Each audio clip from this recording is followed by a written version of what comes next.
Nadreen अस्सलाम वालेकुम। Inside news के नए प्रोग्राम के साथ मैं हूं इब्राहिम राजा और आज हम बात करेंगे कि वज़ीर आज़म इमरान खान ने खुद एक डील के मुतल्लिक क्या सनसनीखेज़ इंकशाफात किए हैं। एक बहुत ही पुरस्कार मुलाकात के मुतल्लिक 3 वज़ीरों के नामों की अब किस तरह से तस्दीक हुई, यानी पहले एक शुबा था कि ये जो वज़ीर हैं इन्होंने एक पुरस्कार मुलाकात की, लेकिन अब इनमें से 3 वज़ीरों के नामों की बाकायदा तस्दीक हो गई है। इस मुलाकात पर वज़ीर आज़म इमरान खान का क्या रिएक्शन था और इस रिएक्शन में किस किस्म के जवाबी पैगामात भिजवाए गए, इसके साथ साथ आपको ये भी बताएंगे कि मियां नवाज शरीफ की जो अराज़ी नीलाम की गई उसे ख़रीदने वाला असल में कौन था। हमारे जिन दोस्तों ने अब तक हमारे चैनल को सब्सक्राइब नहीं किया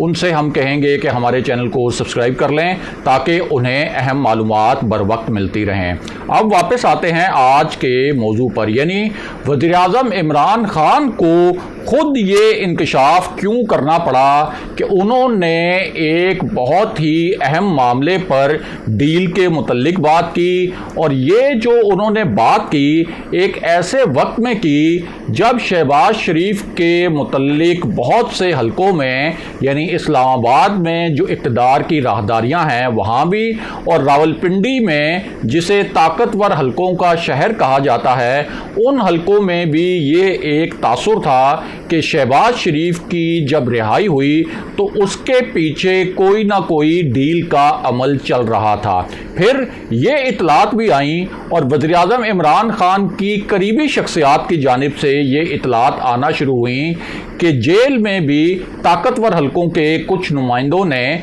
शहबाज शरीफ से मुलाकातें की। अब इसमें अहम बात यह है कि वज़ीर आज़म इमरान खान की जो करीबी शख्सियात हैं उन्होंने इन मुलाकातों के मुतल्लिक ख़बरें क्यों लीक करना शुरू की। इसका मतलब है कि वज़ीर आज़म ऑफिस तक ये जो पूरा मामला चल रहा था मुबैना डील का, इस हवाले से कुछ ना कुछ इतलात पहुंच रही थी, और फिर जिस तरीके से मरियम नवाज़ का ट्विटर अकाउंट भी खामोश हुआ था कोई 2 हफ्तों के लिए, तो उससे भी एक तासुर बना कि कुछ ना कुछ जो है मफाहमती राब्तों के नतीजे में और पर्दे के पीछे और बिहाइंड द सीन्स कोई ना कोई ऐसा मामला ज़रूर चल रहा है जो कि एक डील की जानिब जाएगा। अब इसी पूरी सूरत हाल में जहांगीर तरीन फैक्टर जो है वो अचानक सामने आ गया, जिससे फिर एक तासुर ये बना कि कहीं ना कहीं कोई ना कोई ये जो सारे कार्ड्स है वो खेल रहा है, और कुछ हल्के ये अल्फाज इस्तेमाल करते हैं कि एक पुतली तमाशा जो है वो कहीं ना कहीं से खेला जा रहा है, और इस पूरे तमाशे को कहीं ना कहीं से बड़े ही ख़ास ज़ाविये से और बड़े ही ख़ास मकासद के लिए कंट्रोल भी किया जा रहा है। इसी पूरी सूरत हाल में अब वज़ीर आज़म इमरान खान ने भी खुद इसी मुबैना डील के हवाले से एक ऐसा स्टेटमेंट दिया और एक ऐसी बात की जो कि आप ये कह सकते हैं कि बहुत से हलकों के लिए एक पैगाम है, और इस पैगाम देने का मकसद भी बहुत ही ख़ास है। ये पूरा पैगाम क्या था, ये किन अल्फाज में दिया गया, उसकी तफसील भी आपको बताते हैं, और साथ ही आपको ये भी बताते हैं कि मियां नवाज शरीफ की जो अराज़ी नीलाम की गई उसे ख़रीदने वाला शख्स असल में कौन निकला। तो मामला ये है कि मियां नवाज शरीफ की जो अराज़ी थी उसे नीलाम करने के लिए जो एक अदालती हुक्म था, तो जब ये नीलामी शुरू हुई तो वहाँ बड़ी ही दिलचस्प सूरत हाल पैदा हुई। एक तो मामला ये हुआ कि इस अराज़ी के 6 दावेदार सामने आ गए, और इन लोगों ने ये दावा किया कि ये अराज़ी मियां नवाज शरीफ की या शरीफ ख़ानदान की मलकियत नहीं बल्कि हमारी मलकियत है। लेकिन उसके बाद वो कोई कागजात वगैरह जो हैं वो चेक किए गए, जांच पड़ताल की गई, और फिर ये तय हुआ कि नहीं, ये जो अराज़ी थी, ये जो 6 दावेदार हैं इनका जो दावा है वो झूठा है। उसके बाद ये जब नीलामी का अमल शुरू हुआ तो एक जो शख्स है उसने 1 करोड़ 1 लाख रुपए फी एकड़ के हिसाब से बोली दी और 88 कनाल ज़मीन इस शख्स ने ख़रीदी। और जिस शख्स ने ये ज़मीन ख़रीदी उनका नाम है चौधरी मोहम्मद बूटा और इन्होंने उस वक्त सबसे ज़्यादा बोली देकर ये ज़मीन ख़रीदी। अब ये जो चौधरी बूटा साहब हैं ये असल में हैं कौन, क्योंकि ये एक बहुत दिलचस्प फैक्टर था कि चौधरी बूटा हो या कोई भी और शख्स हो कि वो एक ऐसी ज़मीन ख़रीद रहा है जो कि अदालती फ़ैसले के नतीजे में नीलाम की जा रही है। एक साबिक वज़ीर-ए-आज़म की ये ज़मीन है हुकूमती हलकों के मुताबिक और हुकूमती दावों के मुताबिक, और वो एक ऐसी पार्टी है जो कि पंजाब में अब भी एक बहुत बड़ी ताकत है और अब भी ये नहीं कहा जा सकता कि ये कभी इक़्तिदार में वापस नहीं आएगी, क्योंकि जानने वाले जानते हैं कि जिस तरह से शहबाज शरीफ एक्टिव हैं और फिर जितनी बड़ी प्रेजेंस नून लीग की मौजूद है, जिसको ख़ुद तहरीक इंसाफ भी तस्लीम करती है कि सबसे बड़ा ख़तरा तहरीक इंसाफ के लिए नून लीग ही है, लेकिन उसके बावजूद ये जो चौधरी बूटा साहब हैं इन्होंने कानूनी पेचीदगियों की परवाह किए बगैर ये ज़मीन ख़रीद ली, इस एहसास के बावजूद और इस हकीकत के बावजूद कि बाद में अगर नून लीग इक़्तिदार में वापस आती है तो इस ज़मीन के हवाले से एक कानूनी तनाज़ा भी खड़ा हो सकता है। अब ये जो चौधरी मोहम्मद बूटा साहब हैं इनके मुतल्लिक आपको बताते हैं कि ये असल में हैं कौन। ये बूटा साहब जो हैं ये हैं फैसलाबाद रोड की एक मुहल्का आबादी है, ये वहाँ के रिहायशी हैं, बहुत अरसे से प्रॉपर्टी का कारोबार कर रहे हैं और आड़त भी चलाते हैं। और इसमें जो अहम बात है वो ये है कि इनके जो हमजुल्फ हैं उनका नाम है चौधरी मोहम्मद रियाज और वो नून लीग के बहुत ही एक्टिव कारकुन हैं, बहुत फ़ाल कारकुन हैं और नून लीग के टिकट पर ही वो इसी इलाके से डिस्ट्रिक्ट काउंसिल के मेंबर भी मुंतखब हुए थे। इस वजह से अब कुछ हल्के ये कह रहे हैं कि कहीं ऐसा तो नहीं कि चौधरी मोहम्मद बूटा साहब ने ये ज़मीन तो ख़रीद ली लेकिन बाद में वो ये ज़मीन शरीफ फैमिली को गिफ्ट कर दें या शरीफ फैमिली का जब इक़्तिदार में वापस आए तो उनको वापस कर दें, बिल्कुल उसी तरह जिस तरह से प्राइम मिनिस्टर ऑफिस की जो भैंसें थीं जब वो बेचने का फ़ैसला किया था वज़ीर-ए-आज़म इमरान खान ने, वो भैंसें जिनके मुतल्लिक वज़ीर-ए-आज़म इमरान खान ये दावा करते थे कि ये बहुत फजूल खर्ची है और ये साबिक वज़ीर-ए-आज़म मियाँ नवाज शरीफ ने अपने ज़ाती इस्तेमाल के लिए और वो जो दूध का इस्तेमाल था उस हवाले से वो कहते थे कि ये बहुत बड़ी एक एक्सपेंस है। तो जब उन्होंने वो भैंसें बेची थीं तो उस वक्त नून लीग के कुछ कारकुनों ने और मियाँ नवाज शरीफ के कुछ चाहने वालों ने वो भैंसें बड़े महंगे दामों ख़रीद ली थी और एक तरह से अपनी तरफ से उन्होंने मियाँ नवाज शरीफ से मोहब्बत और अकीदत का इजहार किया था बतौर नून लीग के कारकुन के। तो अब बूटा साहब के जो हमजुल्फ हैं वो चूँकि मुस्लिम लीग नून के रुकन थे और कहा जाता है कि बहुत मुतहरिक रुकन हैं, तो इस वजह से कुछ हल्के ये भी कहते हैं कि हो सकता है कि ये इनडायरेक्टली ज़मीन ख़रीदी ही इसलिए गई हो कि बाद में ये शरीफ ख़ानदान को वापस कर दी जाए। ये कुछ हल्कों का तासुर है। बहरहाल अब वापस आते हैं कि वज़ीर-ए-आज़म इमरान खान ने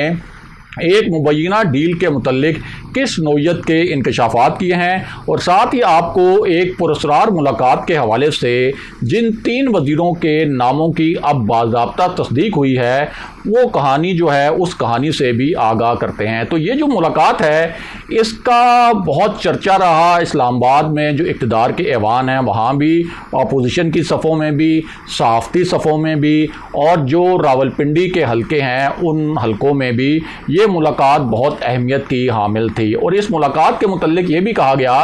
कि ये मुलाकात असल में वज़ीर-ए-आज़म इमरान खान और तहरीक इंसाफ की हुकूमत पर एक तरह से अदम एतमाद का इजहार थी और इस मुलाकात के ज़रिए पाकिस्तान के जो ताकतवर हल्के हैं उन्होंने वज़ीर-ए-आज़म इमरान खान को इनडायरेक्टली एक सख्त पैगाम पहुंचाया था। और कुछ हल्कों ने तो ये तासुर दिया कि ये जो 6 वज़ीर गए थे इन 6 वज़ीरों ने कोई वहाँ जाकर हुकूमत की शिकायतें लगाईं army chief general Qamar Javed Javed Bajwa سے، جن سے ان 6 وزیروں کی ملاقات ہوئی تھی، اور اس ملاقات کے بارے میں یہ بھی کہتے ہیں کہ اصل میں تو جنرل باجوہ نے خود ان 6 وزیروں کو بلایا تھا۔ اب ان 6 وزیروں کے متعلق پہلے تو حکومت جو ہے وہ ایک ڈینائل موڈ میں رہی،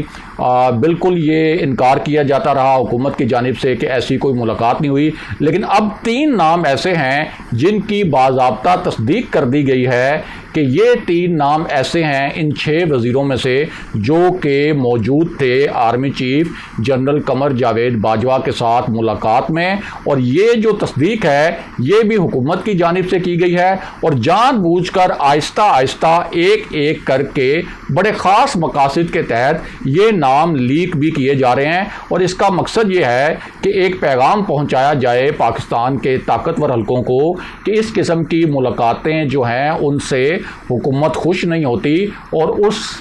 یہ ملاقاتیں جو ہیں حکومت کے لیے ایک بے چینی کا باعث بنتی ہیں۔ اب ان 6 وزیروں میں سے جن 3 وزیروں کے ناموں کی تصدیق ہوئی ہے ان میں ایک نام اسد عمر کا ہے، ایک نام شفقت محمود کا ہے، اور ایک ایسی شخصیت ہیں جن کے متعلق ایک اوپن سیکرٹ ہے کہ وہ صرف ایک سیاسی مجبوری کے تحت سیاسی فائدوں کے لیے، اور ایک آپ یہ کہہ سکتے ہیں کہ جو ان کا سیاسی کلاؤڈ تھا اس کو انہوں نے وزیر اعظم عمران خان کے ساتھ اور تحریک انصاف کے ساتھ جوڑ کے اپنا سیاسی قد کاٹ بڑا تو کر لیا، لیکن ان کے کوئی نظریات وغیرہ جو ہیں تحریک انصاف سے زیادہ نہیں ملتے، اور کسی بھی وقت جب ان کو وزیر اعظم عمران خان سے اور تحریک انصاف سے بہتر آپشن ملا تو وہ 1 منٹ بھی نہیں لگائیں گے اور تحریک انصاف اور وزیر اعظم عمران خان کو دھوکہ دے دیں گے۔ یہ خود وزیر اعظم عمران خان کی کئی قریبی شخصیات اور ایسے صحافی جو وزیر اعظم عمران خان اور تحریک انصاف کے بڑے پرجوش حمایتی ہیں اور پرجوش حمایتی سمجھے بھی جاتے ہیں، ان کی جانب سے بھی بارہا پہلے بھی کہا جا چکا ہے۔ اب یہ جو تیسرے وزیر ہیں جنہوں نے ملاقات کی، ان کے نام کی تصدیق خود شیخ رشید نے کی، اور انہوں نے بتایا کہ پرویز خٹک وہ وزیر ہیں جنہوں نے army chief general Qamar Javed Bajwa سے ملاقات کی تھی، جو کہ 6 وزراء تھے۔ اب اس کے ساتھ ہی یہ پیغام بھی دیا گیا ایک مرتبہ پھر کہ یہ جو ملاقات تھی، اس ملاقات پر وزیر اعظم عمران خان بہت بے چین بھی ہیں، اور انہوں نے اس پر ناراضی کا اظہار بھی کیا ہے۔ اب بار بار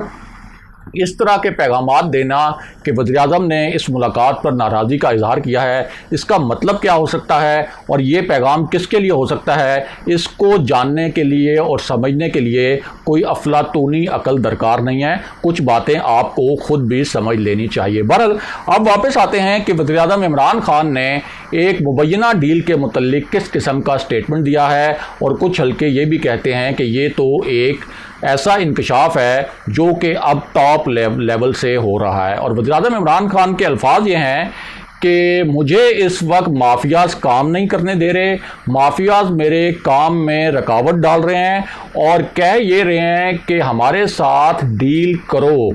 ہمارے ساتھ ڈیل کرو۔ یہ الفاظ ہیں وزیر اعظم عمران خان کے، اور ہمیں NRO دو ورنہ ہم حکومت گرا دیں گے۔ اب جب وزیر اعظم عمران خان یہ کہہ رہے ہیں کہ مافیا یہ کہہ رہے ہیں کہ ہمارے ساتھ ڈیل کرو، تو ان کا اشارہ کس کی جانب ہے؟ ظاہر ہے کہ وزیر اعظم عمران خان تو کسی بھی صورت اپوزیشن کے ساتھ ڈیل نہیں کریں گے، یہ ایک آبویس بات ہے، اور یہ تو ممکن ہی نہیں ہے کہ کوئی بھی وزیر اعظم ہو تو وہ اپوزیشن کے ساتھ اس قسم کی کوئی ڈیل کرے کہ اس کو اس طرح سے ریلیف ملے۔ تو ان کا اشارہ ظاہر ہے کہ یہ طاقتور حلقوں کی جانب ہے، اور کہنے والے کہتے ہیں کہ اس حوالے سے وزیر اعظم عمران خان کے بڑے خدشات ہیں کہ شہباز شریف جو ہیں، ایک طرف تو ان کی رہائی ہوئی، اس کے بعد ان کو لندن جانے کی اجازت ملی، پھر وہ اسلام آباد میں اتنے ایکٹیو ہیں کہ ایک تو انہوں نے چینی سفیر سے بھی ملاقات کی، برطانوی ہائی کمشنر سے ملاقات کی، اور اب آج انہوں نے کینیڈین ہائی کمشنر سے ملاقات بھی کی۔ اس کے علاوہ پر جو ریلی ہوئی،